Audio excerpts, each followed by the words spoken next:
बांग्लादेश में अगले साल फरवरी में चुनाव होने हैं, लेकिन उससे पहले वहां की राजनीति में हलचल बढ़ गई है। खबरें आ रही हैं कि पूर्व प्रधानमंत्री शेख हसीना की पार्टी अवामी लीग फिर से सत्ता में लौट सकती है। इसके पीछे एस आलम ग्रुप के चेयरमैन सैफुल आलम मसूद की सक्रिय भूमिका सामने आ रही है। मसूद ने हाल ही में सऊदी अरब, दुबई, दिल्ली और मुंबई की कई यात्राएं की हैं। माना जा रहा है कि ये यात्राएं सीधे शेख हसीना की पार्टी की वापसी से जुड़ी हैं। खबरों के मुताबिक 5 अगस्त 2024 के तख्तापलट के बाद शेख हसीना भारत में रह रही हैं। इसी वजह से मसूद की दिल्ली यात्रा और उनके मिलन जुलन पर सवाल भी उठ रहे हैं। रिपोर्ट्स के मुताबिक 2 अगस्त को मसूद सिंगापुर से सऊदी अरब पहुंचे। उन्हें उम्रा की वजह बताई, लेकिन खबरों की माने तो मक्का के क्लॉक टावर होटल में उन्होंने कई आवामी लीग के नेताओं से मुलाकात की है जो अब देश से बाहर हैं। यहाँ एक होटल खरीदने की डील पर भी चर्चा हुई, जिसमें पैसे विदेश से भेजे गए थे। 6 अगस्त को मसूद दिल्ली पहुंचे। उनके साथ पत्नी, बेटा और इस्लामिक बैंक के पूर्व चेयरमैन भी थे। ठिकाना दिल्ली का ओबराय होटल था। वहां उन्हें कई भगोड़े आवामी नेताओं से मुलाकात की। सबसे बड़ी चर्चा 8 अगस्त की रही। मीडिया रिपोर्ट्स के मुताबिक मसूद लुटियन जोन में शेख हसीना से मिले और ये बैठक करीब 5.5 घंटे चली।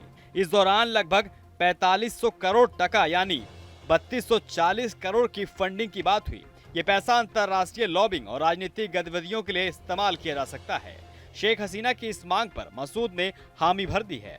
10 अगस्त को फिर एक मुलाकात हुई, जिसमें मसूद ने 2500 करोड़ टका तुरंत देने की बात कही और बाकी 2000 करोड़ टका नंबर देने तक के वादा भी किया।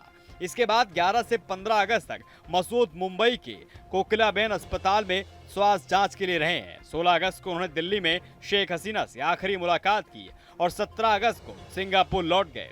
गौरतलब है कि पिछले साल 5 अगस्त को शेख हसीना सरकार की तख्तापलट से बाद ही बांग्लादेश बेपटरी हो गया है। देश में मोहम्मद यूनिस की अगुवाई में सरकार का गठन भी हुआ, लेकिन वहां हालात में सुधार के उलट लगातार गिरावट का दौर देखा जा रहा है।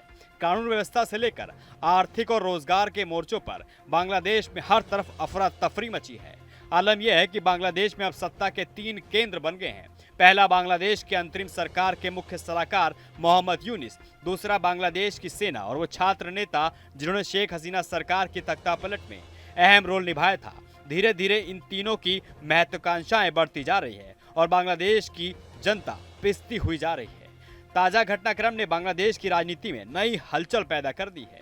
शेख हसीना की पार्टी की वापसी और बड़ी फंडिंग की खबरें विपक्षी दलों को भी सताने लगी है। अब देखना होगा कि चुनाव से पहले इन घटनाओं का बांग्लादेश की राजनीति पर कितना असर पड़ता है। अब आपकी क्या राय इस पूरी वीडियो को लेकर हमें कमेंट बॉक्स में कमेंट करके जरूर बताइए और चैनल पर नए हैं तो सब्सक्राइब करना न भूलें। जहाँ भक्ति है हर शब्द में, कथाओं में छिपे हैं दिव्य रहस्य और ज्योतिष देता है जीवन को दिशा। धर्म से जुड़ी हर बातों को जानने के लिए हमारे चैनल स्तुति को सब्सक्राइब करें। चैनल पर जाने के लिए इस लिंक पर क्लिक करें।